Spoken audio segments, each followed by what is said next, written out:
আসসালামু আলাইকুম প্রিয় ভিউয়ার্স, আশা করি সবাই ভালো আছেন।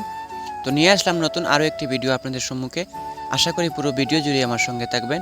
আর আপনি যদি আমার চ্যানেলটিতে নতুন হয়ে থাকেন তাহলে অবশ্যই like, comment, share and subscribe করে পাশে থাকা বেল আইকনটি অন করে আমার সাথেই থাকুন। স্মার্ট কৃষিতে যুক্ত হয়ে ক্যারিয়ার গড়ুন। চলুন ভিউয়ার্স, মূল আলোচনায়। দেখতে পাচ্ছেন যে বীজগুলা, এগুলো হচ্ছে আমার এগ্রোয়ান সিডের নাকা ফায়ার মরিচের বীজ। তো আমি এই বীজগুলা প্যাকেট থেকে খোলার পর 15 থেকে 20 মিনিট সময় রোদে শুকিয়ে নিয়েছিলাম। তারপরেই একটি পাত্রের ভিতরে আমি ভিজিয়ে রেখেছিলাম 10 থেকে 12 ঘন্টা। তারপর একটি সুতির কাপড়ে আমি মুড়িয়ে রেখেছিলাম 2 দিন।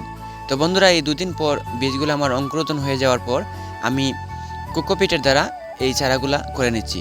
তো আপনারাও খুব সহজে এই কোকোপিটের দ্বারা মরিচের চারা অথবা অন্য সবজি চারা করে নিতে পারেন। তো বন্ধুরা, এই কোকোপিট আপনারা জোড়া করে নেবেন প্রথমে, তারপরেই কিছুটা জৈব মিশ্রিত করে নেবেন। জৈব মিশ্রিত করে নেওয়ার পর বন্ধুরা একটি ছত্রাকনাশক দিয়ে দিবেন।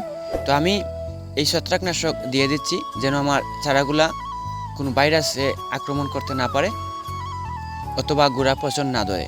এই জন্য আমি এই ট্রাইকোডার্মা মিক্স করে নিচ্ছি। আপনারা বাজার থেকে নিয়ে নিতে পারেন ট্রাইকোডার্মা অথবা ওয়ান্ডারমা, এই জাতীয় জিনিসগুলা।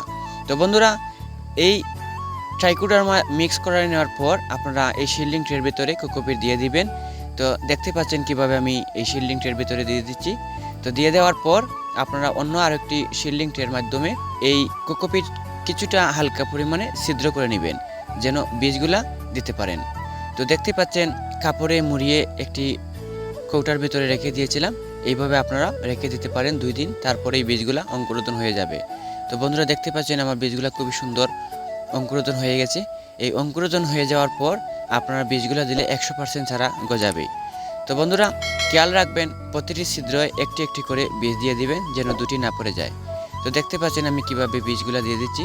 এইভাবে আপনারা এই শিল্ডিং ট্রের ভিতরে বীজগুলো দিয়ে দিবেন। তো বন্ধুরা, বীজগুলো দিয়ে দেওয়ার পর আপনারা কিছুটা কোকোপিটের দ্বারা আবার এই বীজগুলোকে ঢেকে দিবেন।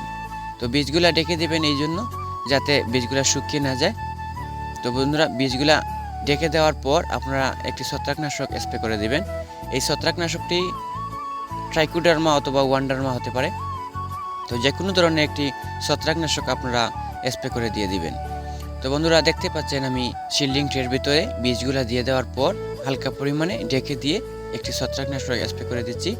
তো এই ছত্রাকনাশকটি স্প্রে করে দেওয়ার পর আপনারা একটি পলিথিনে মুড়িয়ে রেখে দিবেন এইভাবে সারিবদ্ধ করে। তো বন্ধুরা, দেখতে পাচ্ছেন কিভাবে আমি রেখে দিয়েছি স্প্রে করে দেওয়ার পর। তো এই পলিথিন থেকে আপনারা 22 থেকে 24 ঘন্টা পর পলিথিন সরিয়ে দেখবেন বীজগুলো অঙ্কুরোদন হয়ে গেছে, তখনই আপনারা পলি হাউজে নিয়ে যাবেন। তো বন্ধুরা, পরবর্তী ভিডিও পেতে আমার চ্যানেলটি like, comment, share and subscribe করে পাশে থাকা বেল আইকনটি অন করে আমার সাথেই থাকুন। স্মার্ট কৃষিতে যুক্ত হয়ে ক্যারিয়ার গড়ুন। ভালো থাকুন, সুস্থ থাকুন। আল্লাহ হাফেজ।